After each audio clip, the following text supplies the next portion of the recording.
Comme semble le penser Madame Tout-le-Monde en lisant le dilemme du prisonnier à partir de la théorie des jeux, mieux vaut une réussite solidaire qu'un exploit solitaire.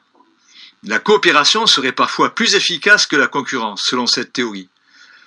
Que nous dit le dilemme du prisonnier? Le dilemme du prisonnier met en scène deux prisonniers soupçonnés de meurtre. Le juge les interroge séparément et leur propose plusieurs solutions.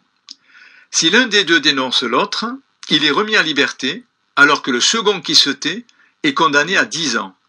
Si les deux se dénoncent, ils seront condamnés chacun à 5 ans. Et si les deux se taisent, la peine ne sera que de 6 mois. Leur intérêt mutuel serait donc de se taire tous les deux. Alors que vont-ils faire?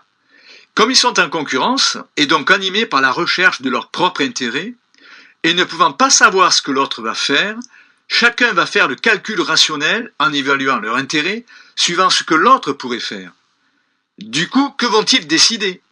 Guidés par leur égoïsme et faisant le même raisonnement, ils se dénonceront, car ce choix est le plus rationnel à leurs yeux, et seront donc condamnés à 5 ans chacun, alors que s'ils avaient coopéré, ils auraient pris 6 mois.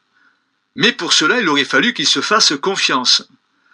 Donc l'harmonie ne vient pas de l'égoïsme de chacun, comme l'affirme la loi de la concurrence, mais au contraire, elle vient de la bienveillance de chacun. Le dilemme du prisonnier démontre l'inefficacité de la concurrence. En effet, si chacun poursuit son propre intérêt, le résultat n'est pas optimal, alors que dans la coopération, il le devient. La concurrence donne la mauvaise solution, alors que la coopération donne la bonne solution, comme le disait Bernard Maris. Alors dans quelle situation la coopération serait-elle plus efficace que la concurrence? Tout d'abord, elle le serait face au réchauffement climatique. Mais pourquoi? Eh bien parce que nous avons tous intérêt à agir collectivement pour sauver la planète, qui est un bien public mondial, et en même temps, et c'est là le dilemme, nous ne souhaitons pas modifier nos habitudes de consommation, ni nos habitudes de production, pour satisfaire notre bien-être individuel.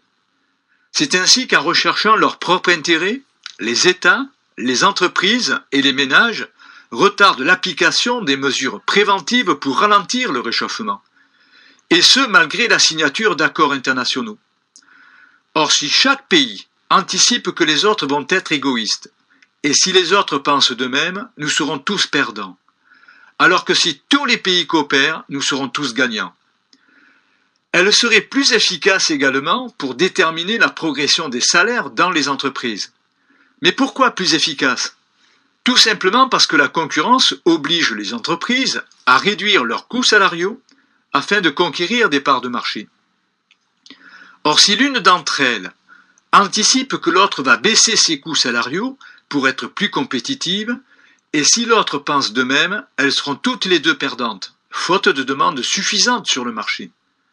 Alors qu'une augmentation coordonnée et conjointe des salaires, décidée par l'ensemble des entreprises, leur serait plus avantageuse, grâce à la hausse de la demande qui en résulterait.